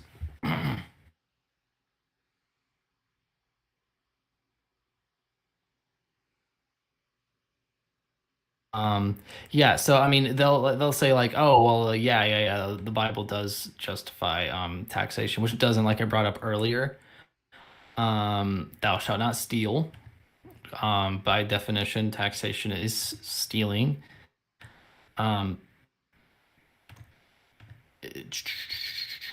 See right here. Saying to him, whose superscription? Who is this image in superscription? They say unto him, Caesar's. And then saith he unto them, render therefore unto Caesar the things which are Caesar's, and unto God the things that are God's. And in the next verse, which they never quote, when they had heard these words, they marveled and left them and went their way. So what I asked them is like, why do they marvel? If he's just like, yeah, pay your taxes, why are they marveling? Before this, in verse 18, Jesus perceived their wickedness and said, why tempt ye me, ye hypocrites? Well, why is he saying they tempted him? Because they asked him, what thinkest thou? Is it lawful to give tribute unto Caesar or not? Okay, where's the trick? They're just asking him, is taxation okay? So this seems weird, right? Well, if you put it into historical context, this was during the time of the Jewish tax revolts. You could go to jail for the rest of your life if you were advocating against paying taxes to the Romans, if you were a Jew, right? And of course, Jesus would also be, and the Jews were all against paying taxes to the Romans, right? Caesar was a pedophile. He raped little boys. That's what your taxes were going to. They were going to conquest. They were going to violence. They were being stolen from you against your will. No, you don't pay. Paying taxes to Caesar is not moral. It's not justifiable. Or Caesar taxing you, I should say. Caesar taxing was not moral or justifiable, and you don't have an inherent obligation to pay taxes to Caesar. Now you can pay taxes to protect yourself because you may be able to do more good for God if you're not in jail for tax evasion, but that doesn't make taxation okay. So what he's saying, why he's saying is, why tempt ye me, hypocrites, is because they were trying to put him into a trap. Where if he said, yes, pay your taxes, then they're saying, oh, he's endorsing paying taxes, and everybody's, the Jews are going to turn against him because they're against the taxes. But if he said, no, don't pay your taxes, then he would go to jail. But Jesus gives the perfect answer, and that's why they marveled. He says, give unto Caesar what is Caesar's, and give unto God what is God's. What is God's? Everything. What is Caesar's? Not your money. Your money's not Caesar's. So he didn't give a straight answer because he knew what they were doing. He knew they were trying to trick them, and it's Jesus, it's God. So he doesn't fall for the trick. So it's like really a very interesting story that they try to dumb down to just justify using violence against people and stealing from people. That's a horrible thing to do. You're like dumbing down the Bible. You're lying about Jesus's words, and that's a sin in of itself. That's very interesting. Wow. Let's continue. Again, there's a lot of stuff that we're going to agree on. And this is where paleo conservatives get the bad rap. This is where I see a lot of the straw man arguments coming from. oh, y'all want a big government. Y'all think big government is good. Truly, if we took power, the size of the government would drastically increase. Okay, you know, we agree. Decrease. Oh, sorry, decrease. My bad. We agree. Oh God. Yeah, on the video I Freudian- responded to them, yeah, they were saying Freudian it was slip. okay. Yes, Yeah, they were Freudian slip. saying it was okay to have a big government, and the government is fine if it gets bigger. It doesn't matter how big the government is. So they're kind of going back on their own words here. Yeah, there is a Freudian slip right there. Yeah, Agree with abolishing Freudian the Fed. slip. You know, we agree with right now we agree with abolishing the FBI. Basically, what we want, and we agree with lower taxes. We agree with They don't believe in banning the FBI. They need the FBI to go after the war on drugs. Why only right now for the FBI? Oh, well, I mean, you know, personally, well, just because right now it's a big deal, and now all Republicans It's trendy. save Dan Crenshaw support, basically getting rid of the FBI. But I mean, no, I'd say He's so right. He's just like, it's because it's trendy. He doesn't even know how to answer that question. Oh Why my now do you God. want to abolish the FBI? Oh, well, I mean, it's because the Republicans are saying it. Like, that's not an answer to the question. Why abolish the FBI? Because the Republicans want to abolish the FBI. Yeah, I know. That's. I'm asking you why. I love Matthew. He definitely I wish he would be better as an anarchist and knowing some of the arguments a bit more. But he's definitely a smart dude.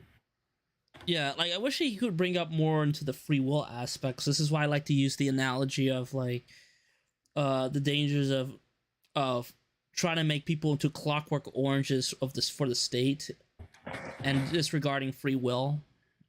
Because by disregarding free will and manipulating people to follow your moral compass is stripping the humanity away from these individuals. And choice is an essential part of being human. I'd say paleocons for a long time have been pro get rid of the FBI. They're a tactic used against political opponents, which, you know, quite frankly, right now I don't believe that he wants to get rid of the FBI. Like he supports the war on drugs. Like Yeah, how you this is just a trendy thing. Like they're just like, no, that is used against Trump. Which I mean, that's fine. Like whatever. Useful idiots, I say. You know. their beliefs require Not gonna some sort of stop them police from- state. Yeah. Yeah, ban sodomy. I'm like, this is like Orwellian stuff going on. If you're saying, oh, let's ban sodomy, let's violate people's privacy. It's funny how you say that you should ban sodomy, but you let your girlfriend peg you.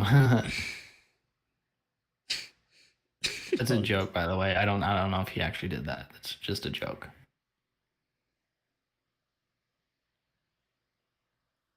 in the immediate future, that might be a necessary tool for conservatives to take back this country. But I'm not smart enough to lay any of those sorts of plans out right now. So, yeah, I don't know. Yeah, so you guys have debated. Bro. Oh, Okay. I actually need to get going in a minute here, but what he just said there is he's like, essentially, oh, I'm not smart enough to lay out the pragmatic plans for how we take back the country. And earlier, he's like pressing Matthew on, oh, libertarians don't know how to take the country. Freaking stupid, man. Like, this is what I said. I was like, yeah, they don't know. Like, the paleocons, like, they don't have any strategy. They don't know what they're doing. He just admitted it. Like, he can't answer the question that he throws at Matthew. He just throws it at Matthew to try to get a gotcha moment and get away from the principles. Freaking annoying, man. Yeah, I think they repeat the same argument, like, oh, libertarians are doing absolutely nothing to establish a libertarian society in the United States. And like, what was it? Matthew bringing up the point of David that the heart of God, yet he fall for corruption and the collapse of God's kingdom on earth. And what is his response? Oh, libertarianism wouldn't. You're not doing anything to bring upon libertarianism in practice. That's his response, which is like a red herring. Yeah, and it's like, okay, let's look at me and him. Well, I mean, Matthew, he's also a content creator. He has his own TikTok. He does stuff for YL. I'm assuming he's done like the grassroots campaigns and stuff for YL. So Matthew's doing crap. I'm doing a lot. I've changed a lot of people's minds. I do the content, right? I do shows. I go on podcasts and stuff like that. Doing making content just like these guys are doing, but I'm doing way more. I'm having way more of a bigger effect. But regardless, even if we're having the same effect, the same following and everything, okay, how can he say I'm not doing anything? Yeah, and also He's not doing anything. Yale has brought people to Congress. Like they're at least they having politicians have in the government. over 250 legislative wins in the past 2 years. And yet, the KGB show, like, they advocate for a monarchy, something that is contradictory to American values. America got its independence from rebelling against King George III. And you telling me we get to revert back to the system that our ancestors fought against and go backwards? Like, monarchism is something that is somewhat dated. Is the only monarchism that exists are those that are, like, the old style monarchy when I'm talking about, it only exists like in the Middle East. And the ones in Europe are basically constitutional monarchies that have no power at all. They have some powers on paper, but they chose not to implement those powers in fears that Parliament would just make a new law banning, restricting those powers from happening.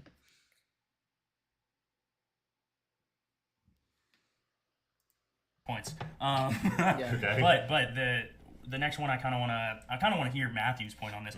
What do you believe freedom is, and how do you believe freedom should be used within the government and just in society? So I'll answer the first part. I might need a little clarification on the second part. But freedom is the ability to make your own decisions over your own body. Not to sound like a liberal, because I'm anti-abortion. But because, as a human, you should be able to have the decision-making over what you yourself do, as long as you're not harming somebody else. And, I don't need to expound, really. What was the second part? How's that used in government? What does that mean? How do you... Just in the sense of, like, should people have total and complete freedom? Do you trust people to live freely in their day-to-day lives and not, go shoot up a store or something like? Well, I'm not an anarchist. What does that even mean? What is that like? Okay, whatever. If you shoot up a store, you'd be in prison. Do I trust people to be good? What no. the hell is this question? That's why there's a big problem. This is another big problem I have with conservatism. I feel like it's in a sense cowardly because. So let's say like the reason he's asking this question is because they don't trust people to be good, which is true. Okay, I don't think that's a straw man at all. All right, I really don't think so. I think they've made it abundantly clear they do not trust people to do right, but they trust the people in the government to do it. So this is a problem for them, not us. Again, like this goes back to like, oh, you think all people are no, this is a problem for them, not us, especially not the anarchist like me. Which again, Matthew isn't an anarchist. That makes things a little bit more complex. It's much harder for him to argue against them, even though like you would think like his people would see his thing as more pragmatic and it would be easier for him, but it's not. It's a lot harder because he can't be consistent. But I can. Yeah, that's it's a ridiculous question. There are societal issues that are problematic that as a libertarian you would let people do those things.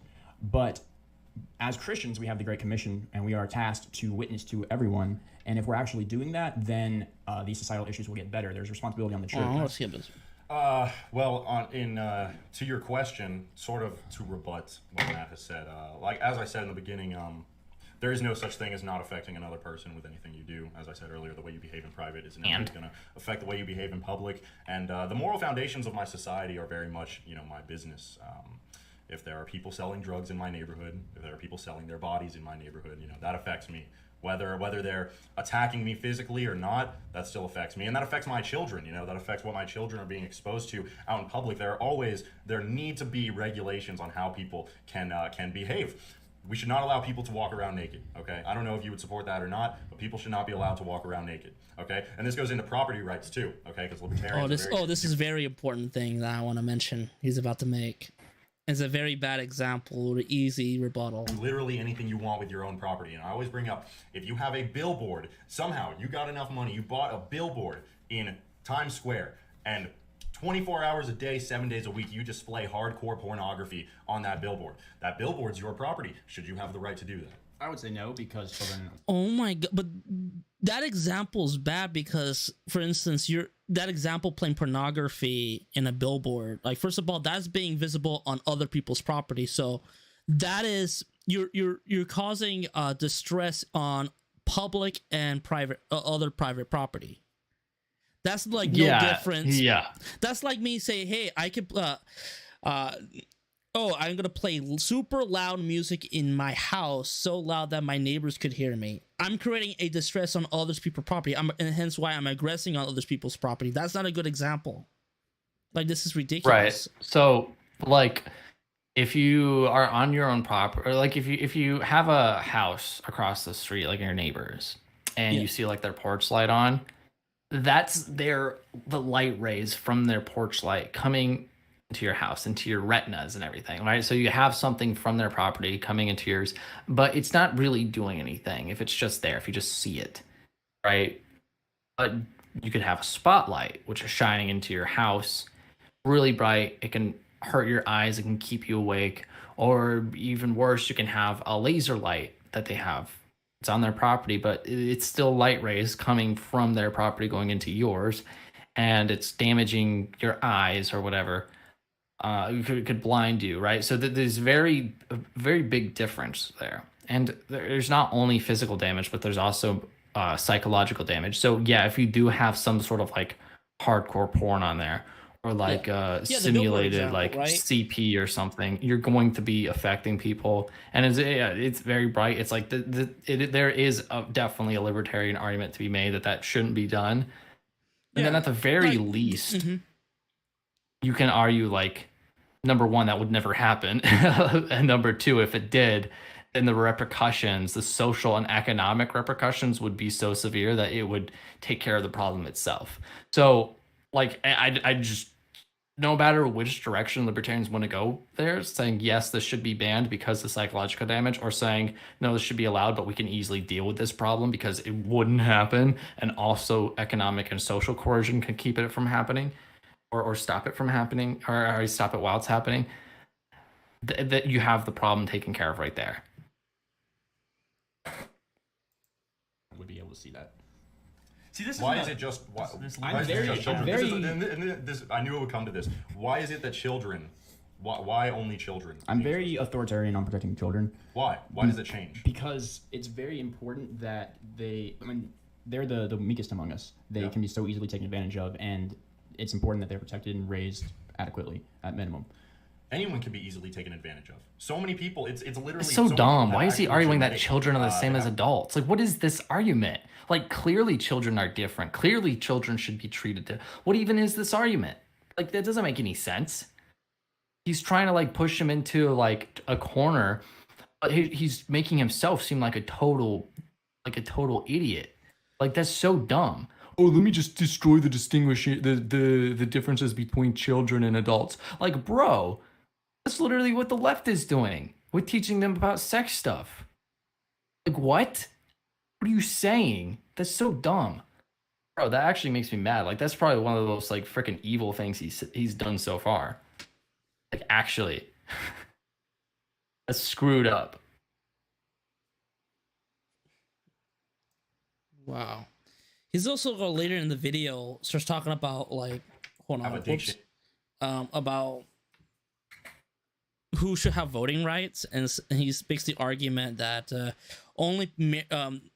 you can only get like citizenship or voting rights if you marry and have kids, and that if you divorce you lose your voting rights. And I'm like, once again, they're using the state to. That's a terrible idea. Oh yeah, that's a horrible idea. Like, it should be based on property ownership. If it's going to have, I mean, it shouldn't have voting, but it should be based on property ownership. Now, freaking like marriage, like no, then you're just gonna have people like getting married just to vote, and that's a terrible idea. Yeah, you're controlling people's private lives. Oh man, freaking. And this is a problem. Like, paleo conservatives need to understand like economic things. They need to understand praxeology, human action. They need to understand incentives, opportunity cost. Like, all these things are very, very important concepts you understand, because you cannot be sitting there like saying all these policies and not understanding like the incentives that these policies are going to cause. Like Yeah. any libertarian or any paleocon would be good to look into, like economics, praxeology, or public choice theory, anything like that. Yeah, and at least the issue of like controlling, you know, encouraging people to make as much babies as possible, which in practice has led to disastrous results. In particular, communist Romania under Ceausescu, in which he banned abortion, which I'm pro-life, but Ceausescu didn't ban abortion because of it wants to protect babies, but rather this huge obsession of increasing the Romanian population. He also banned like birth control condoms and had this big propaganda campaign to encourage people to have children. This leads to that will eventually to increase in orphanage and orphans, like, and street, you know, children in the streets.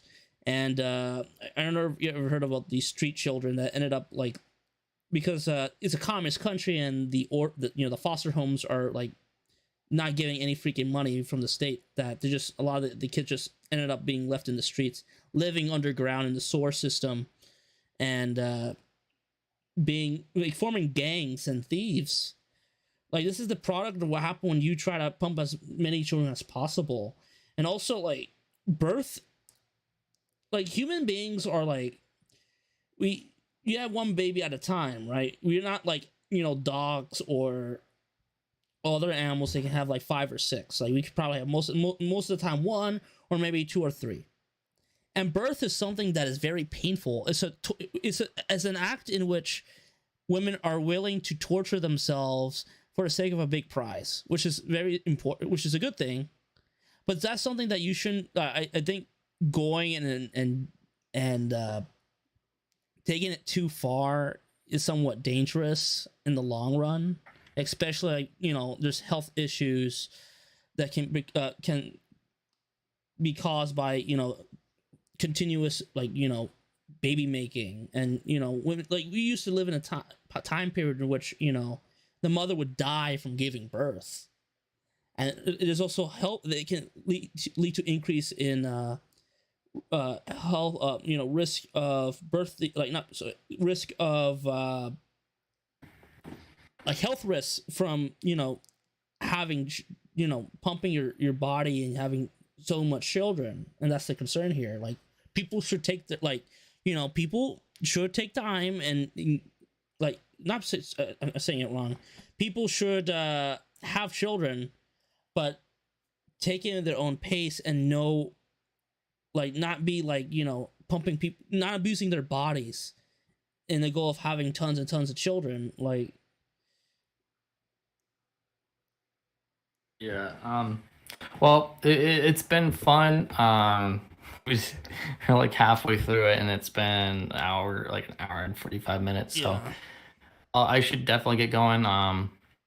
If you want to ever do a part 2, maybe we can do that. I don't know if there's enough interesting stuff in there for a part 2. I think there might be some interesting stuff. I'm gonna save the timestamp. Hold on.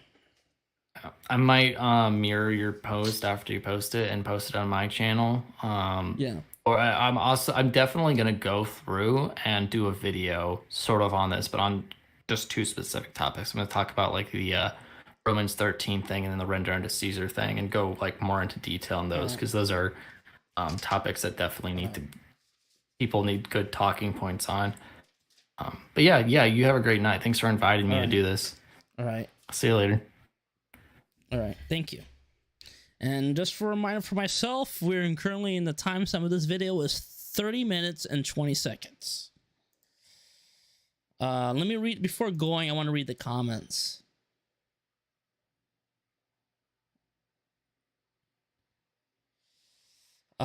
Too late. Plain Cobra, he just left. Hold up. Hold up.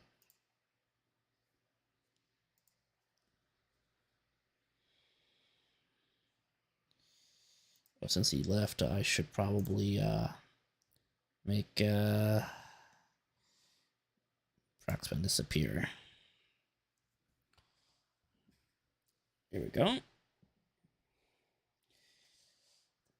Yeah, Cloud Rider says he does know that the Bible is written in an ancient Near Eastern context, right? pulling Bible passages to make an opposition to a political position like libertarianism is stupid. I agree with you on that. I mean, like, this is, I mean, the Bible talks about stoning people to death. It's we talk about a time period in which, for instance, we talk about Rome, where people would get enjoyment by watching people be eaten alive by lions, right? It's really an entirely different time period with different morals that might be considered barbaric in today's standards. Clap your mom cheeks says, how do you ban suicide? They die before getting arrested.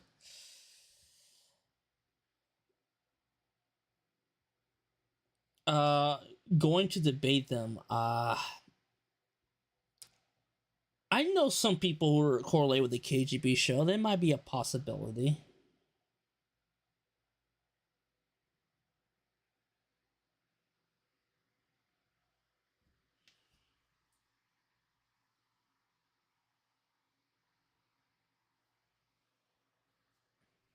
Anyway, there might be a part 2. This is a very interesting video. I try to bring another person who I'll say a person who was at the KGB show, who was an ANCAP. I'm not gonna mention the person's name for reasons I'm not gonna bring up, but at least we have Praxben. Maybe next time I can bring someone else in particular. Anyway, I'm gonna call this a night. It's already the stream has been long enough. Please, if you like this video, share the stream. And if you haven't done so already, please subscribe to my channel. And also subscribe to Praxben on YouTube, which I should probably put in the description of this live stream. Anyway, you guys, hope you guys got a